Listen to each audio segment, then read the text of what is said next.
우리 다 함께 하나님 앞에 찬송 드리며 예배 드리겠습니다. 찬송가 276장입니다.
함께 묵도하심으로 수요 예배 드리겠습니다.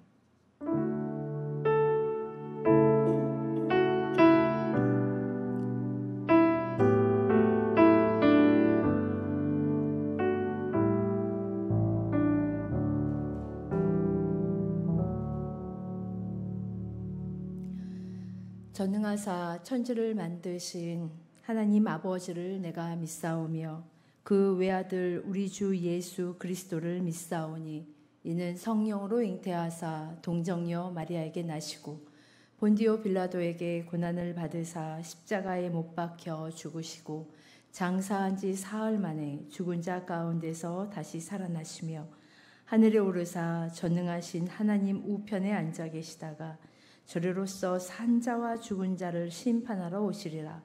성령을 믿사오며 거룩한 공예와 성도가 서로 교통하는 것과 죄를 사하여 주시는 것과 몸이 다시 사는 것과 영원히 사는 것을 믿사옵나이다. 아멘.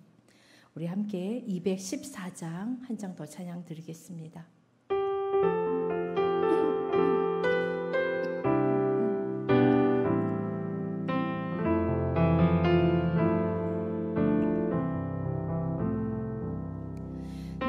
주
우리 오늘 함께 나눌 말씀은 신약성경 빌립보서입니다.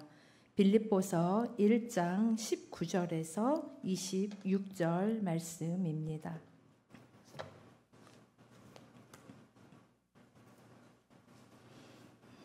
신약성경 319페이지입니다.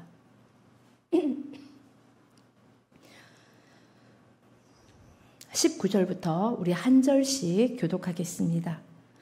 이것이 너희의 간구와 예수 그리스도의 성령의 도우심으로 나를 구원에 이르게 할 줄 아는 거로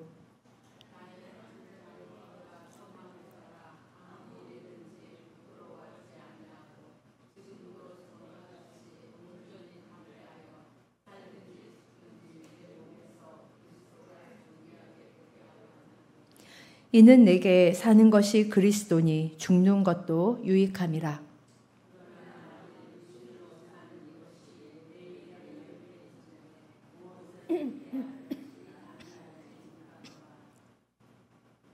내가 그 둘 사이에 끼었으니 차라리 세상을 떠나서 그리스도와 함께 있는 것이 훨씬 더 좋은 일이라. 그렇게 하고 싶으나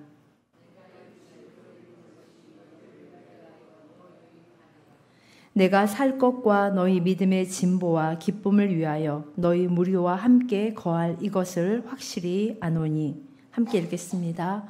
내가 다시 너희와 같이 있으므로 그리스도 예수 안에서 너희 자랑이 나로 말미암아 풍성하게 하려 함이라. 아멘. 감사한 마음이 들었습니다. 늘 우리는 감사해야 하는 사람들이지만 수요 예배를 드리러 오늘처럼 비가 오는데 그래도 여기까지 와주신 우리 권사님들, 그리고 항상 저희의 그 낮은 키의 찬양에 그래도 함께 찬양을 불러주시고 또 그거에 맞추어서 매주 항상 열심히 반주해 주시는 우리 사모님, 그리고 우리 방송실에 계시는 목사님 한 분 한 분이 참 더 새록새록 감사하다라는 고백을 하게 됩니다. 그래서 우리 옆에 있는 분들에게 그냥 뜬금없으나 마음속에 이유가 있겠죠. 고맙습니다. 감사합니다. 우리 한번 이야기해 볼까요? 눈으로요. 말로도 하시고 눈으로도 인사하시면서. 저는 이제 몇 가지의 감사한 조건을 말씀드렸는데 아마 사도 바울도 이 빌립보서를 쓰면서 그 감사한 마음이 아마 그의 마음에 깊이 있었기 때문에 이 글을, 이 편지를 쓸 수 있었을 것이라고 믿습니다. 오늘 19절에서 26절의 말씀을 최대한 빠르게 우리 함께 좀 나눠봤으면 좋겠습니다.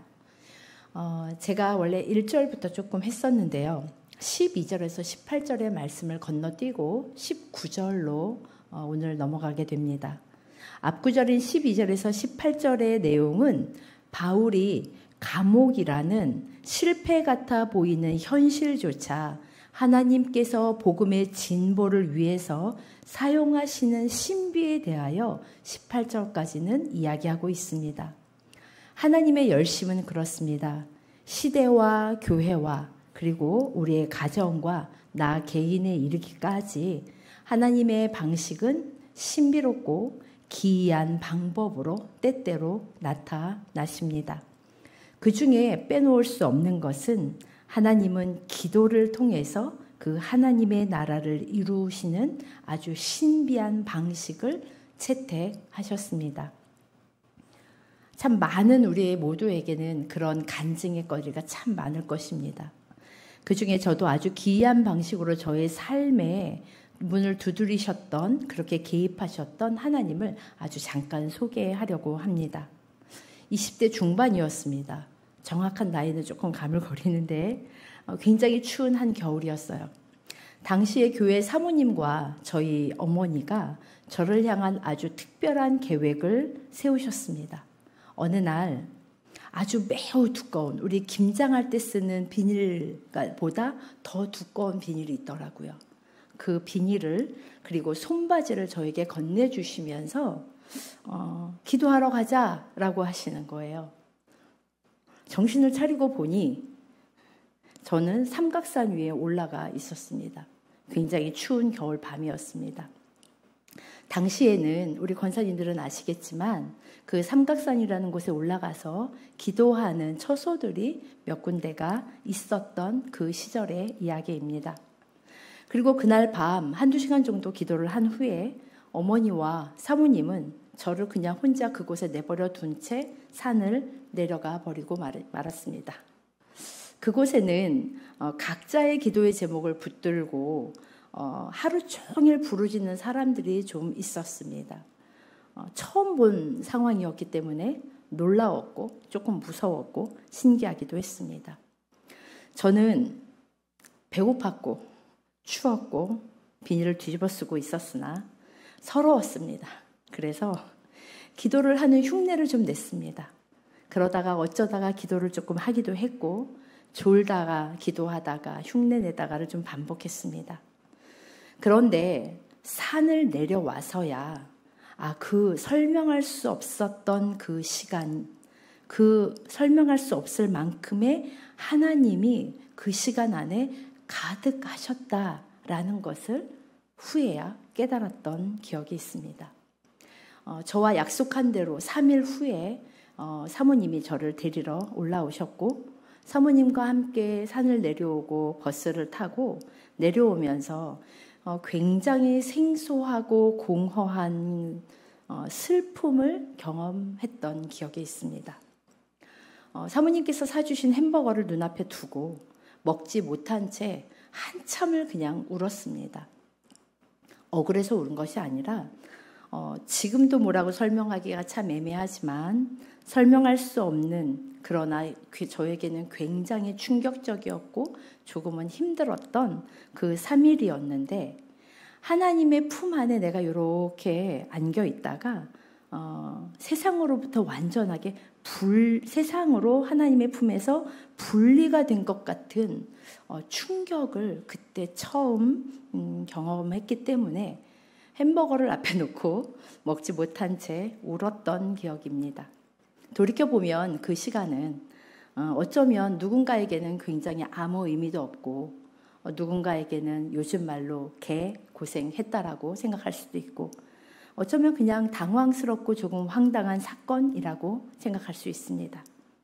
하나님께서는 그러나 그런 이해할 수 없는 방식으로 하나님과 가까이함이 무엇인지 설명할 수 없었고 경험하지 못했었던 하나님의 품을, 그리고 그 품과 세상의 차이를 기이한 방식으로 제 안에 심으셨던 한 사건 중에 하나입니다.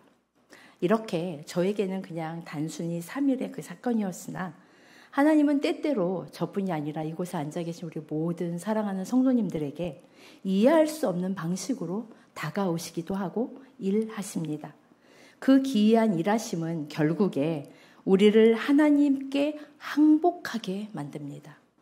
그리고 하나님의 나라를 우리의 이 작은 가슴에 품게 만드십니다. 바울 역시 마찬가지의 상황입니다.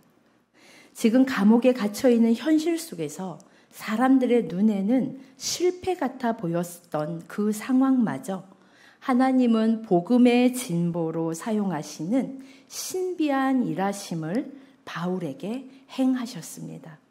이것을 본 바울이 19절 오늘 본문부터 자신이 그 하나님 앞에 어떻게 설 것인지에 대해서 고백하기 시작합니다. 곧 바울의 항복 이야기입니다. 우리 19절 말씀 함께 읽어보겠습니다. 이것이 너희의 간구와 예수 그리스도의 성령의 도우심으로 나를 구원에 이르게 할 줄 아는 고로. 우리 첫 절에 첫 단어가 이것이라고 나옵니다. 바울은 이것, 즉 그 신비한 하나님의 일하심, 감옥에 갇혀 있음에도 불구하고 오히려 그것을 통하여 형제들이 담대히 일어나게 하신, 그래서 하나님의 복음이 어떻게 해서건 누구의 입술을 통해서건 전파되는 것을 허락하셨던 이 하나님의 일하심이 바울이 말하기를 나를 구원에 이르게 한다라고 그는 19절에서 고백합니다. 이는 우리가 일반적으로 말하는 예수를 믿느냐 예수를 믿지 않느냐 정도 차원의 의미가 아닙니다.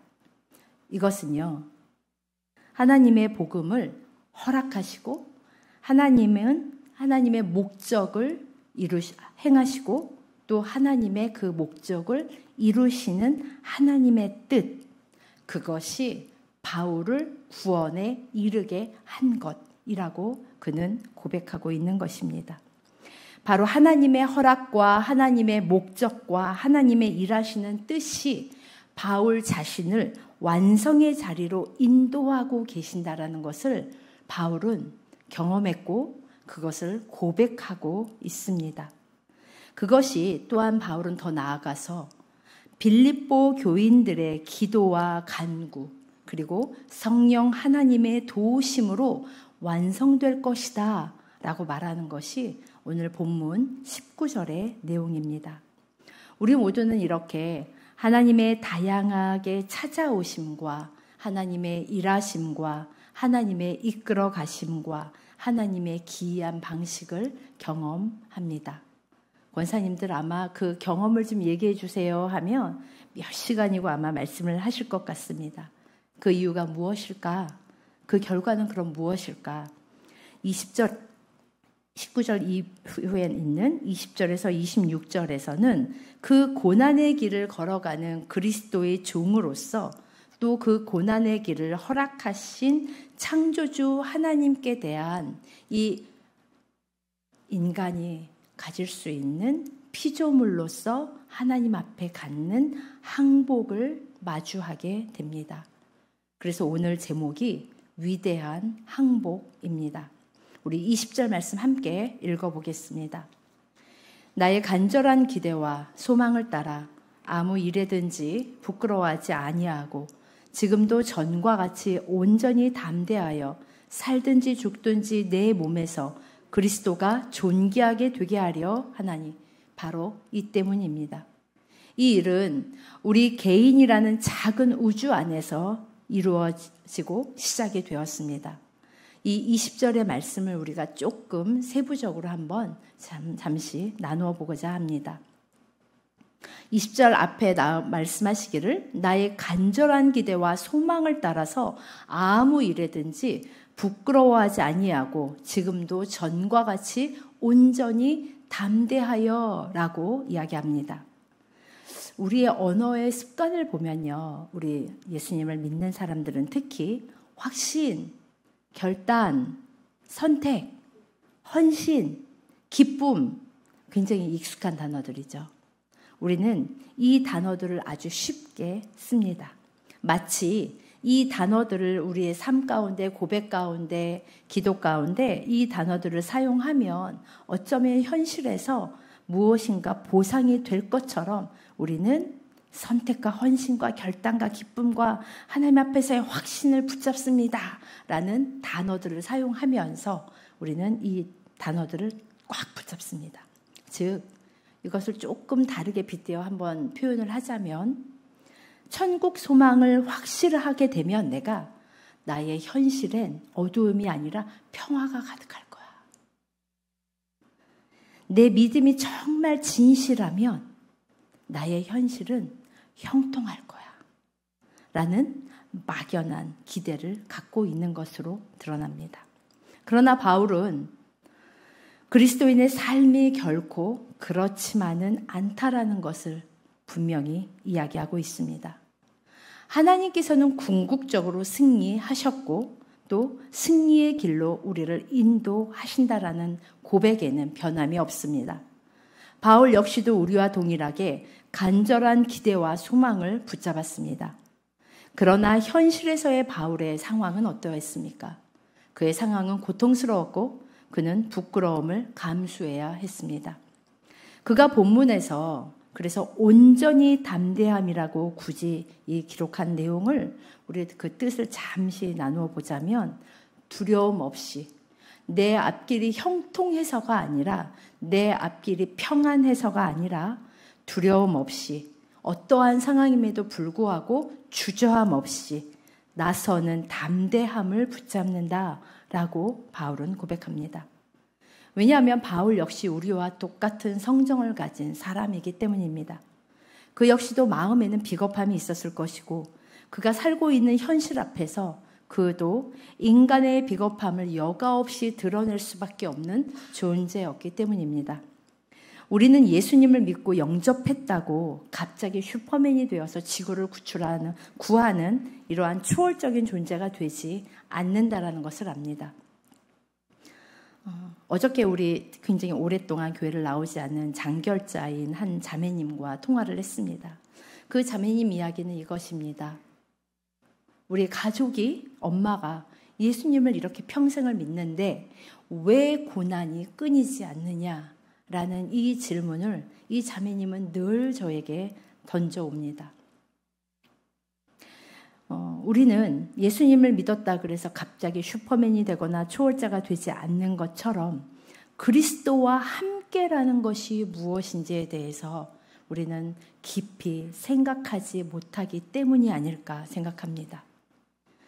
그 그리스도와 함께한다라는 의미가 갖는 아주 그 무겁고 묵직한 하나님의 마음을 조금은 알아가는, 이제 하나님의 자녀된 자리에 서 있다라는 것이 우리에게는 복이며 우리에게 하나님께서 이끌어 가시는 과정이라 믿습니다. 또한 더 나아가서 바울은 이렇게 고백합니다. 살든지 죽든지 내 몸에서 그리스도가 존귀하게 되게 하려 하나니.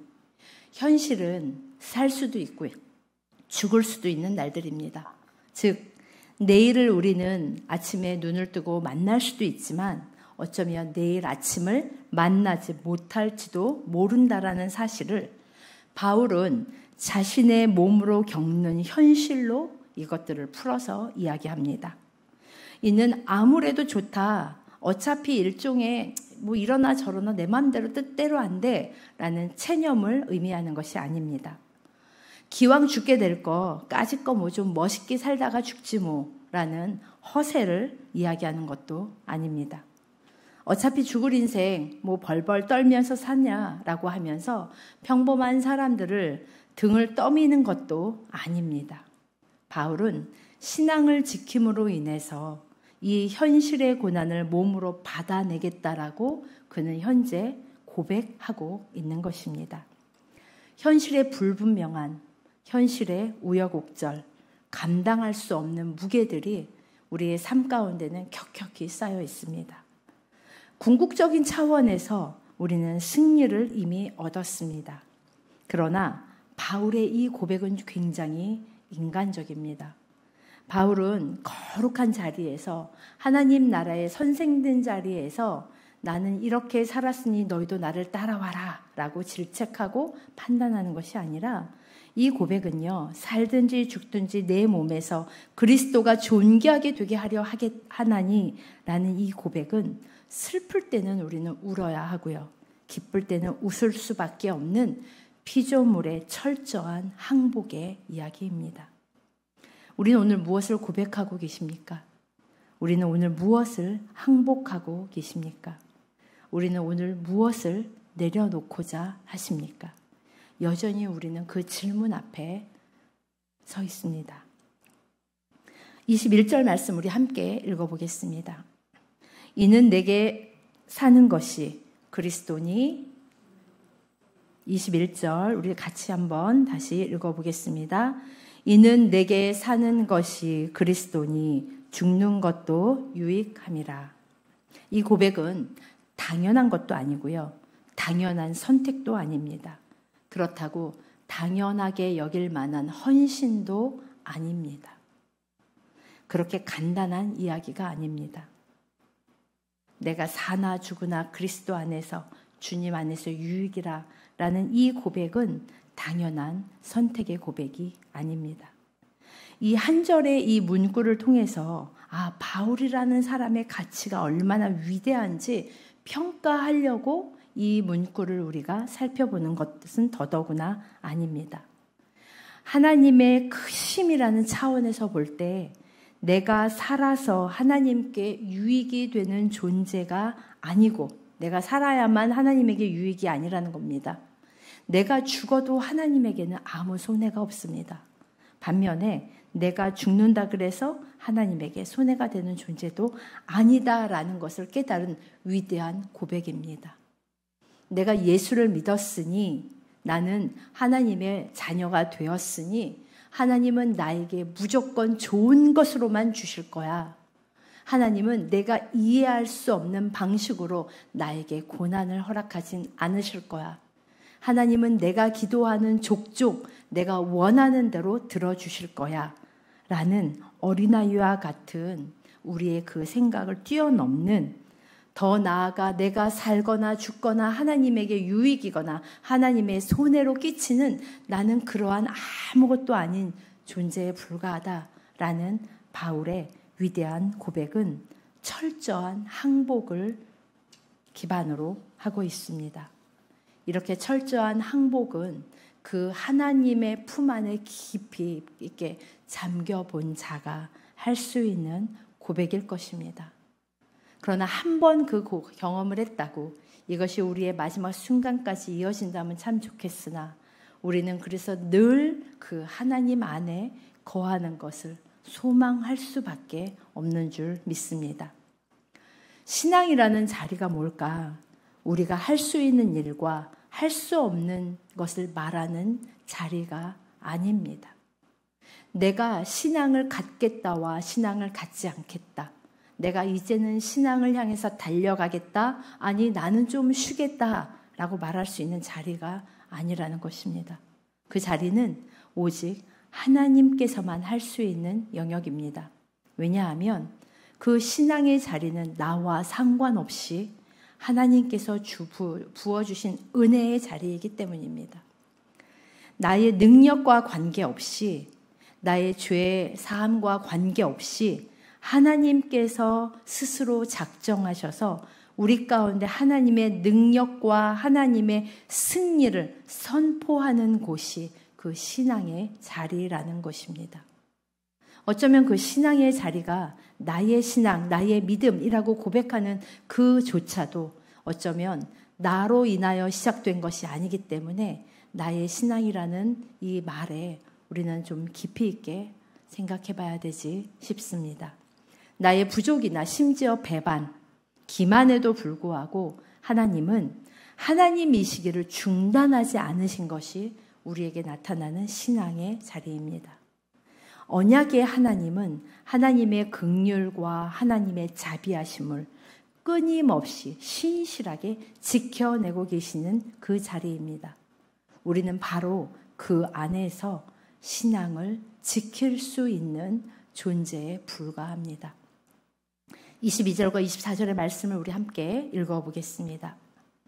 그러나 만일 육신으로 사는 이것이 내 일의 열매일진데 무엇을 택해야 하는지 나는 알지 못하노라. 내가 그 둘 사이에 끼었으니 차라리 세상을 떠나서 그리스도와 함께 있는 것이 훨씬 더 좋은 일이라. 그렇게 하고 싶으나 내가 육신으로 있는 것이 너희를 위하여 더 유익함이라. 죽음과 삶 가운데 끼어 있다라고 말하는 바울은 나는 사실은 죽는 것이 더 좋다. 그렇게 하고 싶다라고 지금 말하고 있습니다. 죽으면 적어도 그가 느끼는 육신적인 고통은 끝날 수 있으니까 라고 생각해 봅니다.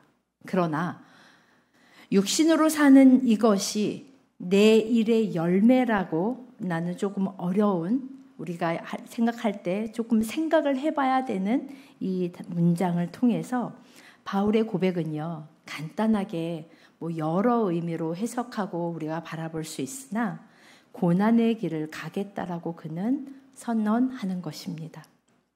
이는 큰 소리로 외치는 것이 아닙니다. 하나님, 제가 여기 있습니다. 이제부터 저의 생명은 주님의 것입니다.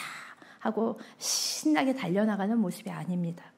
이것은 기꺼이 전쟁의 포화가 총알이 난무하는 그 전쟁의 일선으로 다시 복귀하는 전쟁터의 장병과 같은 고백입니다. 그래서 이 고백은 신나서 떠드는 큰 목소리의 고백이 될 수 없었을 것입니다. 그러나 그는 그의 영혼의 깊은 곳에서 그 하나님을 향한 본이 나의 나됨을 알고 다시 하나님이 이 세상이라는 그 전쟁터 가운데 보내시는 그 앞에 순종하며 나아가는 장병의 어떠한 고백과 같을 것입니다. 우리는 종종 신앙을 우리의 헌신이 결정하는 것이라고 이야기도 합니다. 그래서 내가 기쁘면요, 하나님의 복음은 굉장히 기쁩니다. 그러나 내가 절망하면 하나님의 복음, 이 신앙은 어려운 것이 되고 의문이 되고 내려놓는 것이 되고 맙니다. 그런 결과를 낳습니다. 그러나 그런 우리에게 부끄러운게도 바울은 이렇게 고백합니다. 자신이 고난을 영원한 것에 결부시키는 굉장히 놀라운 이해를 우리에게 보여줍니다. 어떻게 보면 한 차원 우리와 좀 다른 듯한 고백인 것 같은데 사실은 하나님이 바울을 이렇게 이끄셨듯 우리의 권사님들을, 우리의 집사님들을, 우리 한 분 한 분을 사실은 이 자리까지 우리를 이끌고 계시라는 것을 믿으십니까? 그런데 우리가 벽을 칩니다. 하나님 그건 저는 아닙니다. 하나님 나는 아닙니다. 하나님 그거는 성경에 나오는 바울이니까. 그거는 우리 교회 목사님 정도 되시니까 라고 하며 나와 하나님과의 그 관계에 내가 스스로 넘을 수 없는 강을 만들어 놓고 때때로 이럽니다. 하나님 어디 계십니까? 내가 하나님과 나의 사이에 벽을 만들어 놓고 넘칠 수 없는 강을 만들어 놓고 하나님이 없어졌어요 라고 우리는 또 하나님에게 따지기도 합니다. 이런 우리에게 바울은 자신의 고난을 단순한 고난이 아니라 영원한 것에 결부시킬 수 있는 이 놀라운 이해가 무엇으로부터 시작이 되었을까요? 이제 마지막으로 25절과 26절의 말씀을 함께 읽어보겠습니다. 내가 살 것과 너희 믿음의 진보와 기쁨을 위하여 너희 무리와 함께 거할 이것을 확실히 아노니 내가 다시 너희와 같이 있으므로 그리스도 예수 안에서 너희 자랑이 나로 말미암아 풍성하게 하려 함이라. 바울은 다시 빌립보 교회와 함께하게 될 것이라는 것을 확신했던 것 같습니다. 그래서 자신으로 말미암아 그리스도 예수 안에서 자랑이 풍성하게 될 것이라고 지금 그는 기록하고 있습니다. 오해받았고 고난 속에 있었던 바울이 하나님의 더 크신 일하심에 대해서 궁극적인 승리를 그는 정말로 꽉 붙잡았습니다. 확신하고 확인하였습니다. 아득한 현실 속에서 붙잡았습니다. 나의 길이 평탄하고 나의 기도의 제목이 흡족하게 이루어진 순간이 아닌 아득한 현실 속에서 그는 궁극적인 승리를 바라보았습니다. 그는 그 아득한 현실 속에서 순종함으로 나아가기를 작정하였습니다. 그는 그래서 그 아득한 현실 속에 순종하지만 현실은 나의 고통과 아픔 가운데 있는지라 흘리게 되는 눈물과 한숨 가운데 그것을 삼켜가며 우리의 자랑이 바로 이것이다 라고 현재 바울은 빌립보서는 이야기하고 있습니다. 이 말을 하는 바울의 얼굴이 어땠을까 한번 생각해 보셨습니까? 우리 성경을 읽으면서 이 글을 썼었던 저자들은 어땠을까요? 오늘날과 같이 굉장히 좋은 곳에 앉아서 커피 한 잔 있듯이 우리 노트북으로 아니면 컴퓨터로 치며 아주 쾌적한 에어컨과 굉장히 풍요로움과 그런 가운데 이것을 기록했을까요? 그러지 않았을 것입니다. 바울의 얼굴은, 이것을 기록한 바울의 얼굴은 결코 그렇게 평안하거나 넉넉하지만은 않았을 것입니다. 하지만 분명한 것은 그가 서 있는 길이 예수님이 걸으신 길이라는 것에 대해서 바울은 잊지 않았습니다. 그리고 이제는 그 길을 우리가 가야 하는 길이고 그 길은 예수님이 우리에게 요구하시는 길입니다. 그리고 기이하고 신비한 하나님의 일하심 앞에서 이것은 결국 한 피조물의 항복 선언문이기도 합니다. 이것이 하나님의 일하심과 신앙의 신비라고 믿습니다. 하나님께 항복한 자만이 살아낼 수 있는 삶, 그 삶으로 하나님은 오늘 저와 성도님들을 초대하십니다.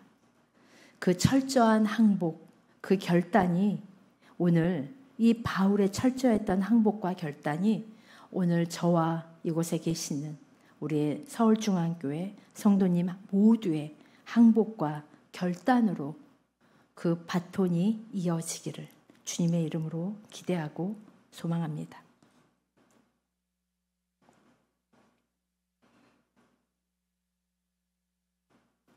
하나님, 우리는 언제나 어린아이와 같은 자리에서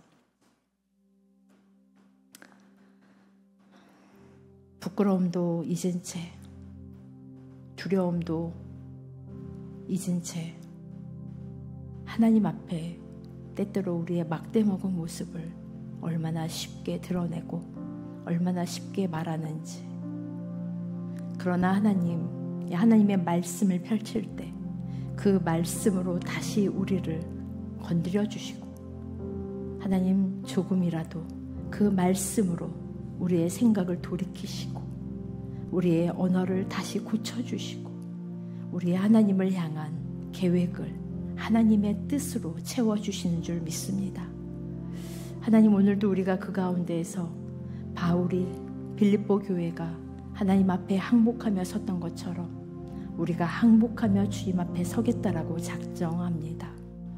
하나님, 우리의 이 항복이 하나님의 자녀됨의 마땅함을 우리가 기억하게 하시고 우리의 삶 가운데에서 우리의 각자의 분량에 따라 그렇게 하나님을 향하여 인정하며 우리가 항복하며 주님을 향하여 달려나가는 우리 한 사람 한 사람 될 수 있도록 주님 인도하여 주십시오. 예수님의 이름으로 기도합니다. 우리 주 은혜임을 우리 함께 찬양하겠습니다.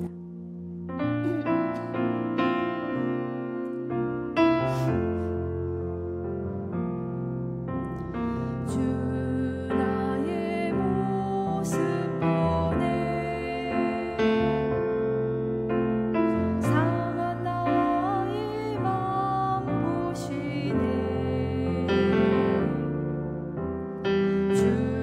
나의 눈물 안에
가지를 기도했으면 좋겠습니다. 하나님께서는 나의 마음을, 나의 상한 마음을, 나의 모습을, 나의 눈물을 보십니다. 그러나 하나님, 내가 이제는 나에게 집중하지 아니하고 이 모든 소망이 사라질지라도 나는 이 살아있는 모든 날 가운데 주님의 은혜를 붙잡고 믿습니다 라고 하나님 앞에 고백하며 선언하였으면 좋겠습니다. 그리고 하나님, 이 한국교회가 오직 하나님 앞에 철저하게 항복하며 회개하게 하여 주십시오. 하나님, 우리가 쌓아놓은 높은 성들과 우리가 쌓아놓은 모든 이념들과 우리 안에서 일어나는 수많은 분쟁과 싸움과 이것이 옳다 그르다라고 하는 하나님, 그래서 정작 하나님의 자리에 만몬신이 올라가 있는 오늘날 한국교회의 이 현실을 하나님 불쌍히 여겨주십시오. 하나님, 제가 먼저 하나님 앞에 항복하며 나아갑니다. 하나님, 나 한 사람의 보잘것없는 한 사람의 항복이 하나님 나라의 우주의 항복임을 믿으시고 이 한 사람 한 사람의 항복이 결국 한국교회의 항복으로 철저하게 하나님 앞에 무릎 꿇으며 하나님이 우리의 주인 되심을 선포하는 기도를 우리 함께 주여 외친 후에 간구하겠습니다. 주여, 하나님 감사합니다. 그리스도의 일을 위하여 하나님 죽기에 이르러서도 자신의 목숨을 돌보지 아니하고 하나님 오직 하나님의 백성들의 부족함을 채우며 하나님 우리의 부족함을 채우며 하나님 아버지 그렇게 믿음의 선조들이 걸어 나아갔던 것처럼 하나님 아버지 우리의 믿음에 먼저 되었던 선조들뿐 아니라 하나님께서 하나님 이 땅에 인간의 사람의 몸으로 오셔서 하나님 그 일들을 감당하셨던 것처럼 하나님 모든 일에 원망과 시비가 없게 하나님 흠이 없고 순전하게 하나님 아버지 하나님을 거스르는 그 모든 세대 가운데 우리 한 사람 한 사람을 불러서 깨워주셔서 하나님 아버지 우리가 하나님 앞에 여전히 하나님 진 빠지게 하나님 앞에 울어 제끼는 어린아이가 아니라 하나님 앞에 철저하게 항복하며 하나님의 하나님 되심을 하나님 아버지 선언하며 선포하며 나아가는 그 자리를 통하여 하나님께서는 기이하고 신기한 하나님의 일들을 하나님의 나라들을 오늘도 세워가시는 줄 믿습니다.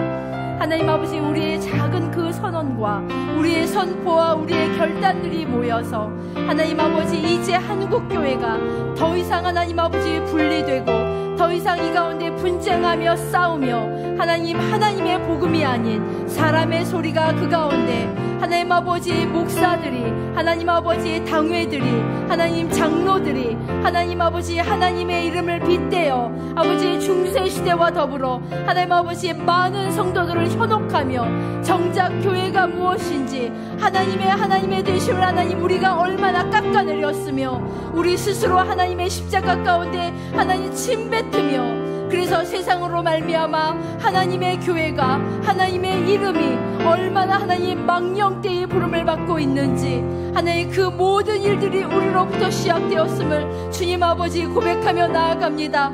하나님 아버지 용서하여 주시고 하나님 아버지 불쌍히 여겨주셔서 하나님 아버지 당신의 말씀 앞에 철저하게 하나님 아버지 서며 나아갔었던 믿음의 선조들을 조차 하나님 이 말씀에 하나님 우리가 항복하는 것들이 한국교회 가운데 이 공동체 가운데 이 세대 가운데 하나님의 뜻을 거스르는 이 세대 가운데 하나님 새롭게 회복되며 나아갈 수 있도록 하나님 믿음의 제물로 섬긴 가운데 하나님 예수 그리스도께서 전제로 스스로 우리를 위하여 들으심을 우리가 믿으며 하나님 우리의 기쁨이 아닌 하나님의 기쁨이 우리 안에 다시 한번 회복되어질 수 있도록 하나님 한 사람 한 사람 움직이는 교회인 우리 한 사람 한 사람들과 우리 하나님 우리 가운데 허락한 공동체와 하나님 이 나라와 하나님 열방에 이르기까지 당신의 교회들이 항복하며 회복하는 일들을 주님 이루어 주십시오.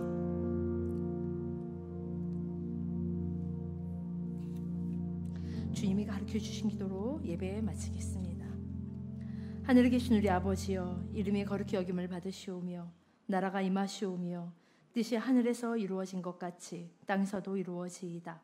오늘 우리에게 일용할 양식을 주시옵고 우리가 우리에게 죄 지은 자를 사하여 준 것 같이 우리 죄를 사하여 주시옵고 우리를 시험에 들게 하지 마시옵고 다만 악에서 구하시옵소서. 나라와 권세와 영광이 아버지께 영원히 있사옵나이다. 아멘.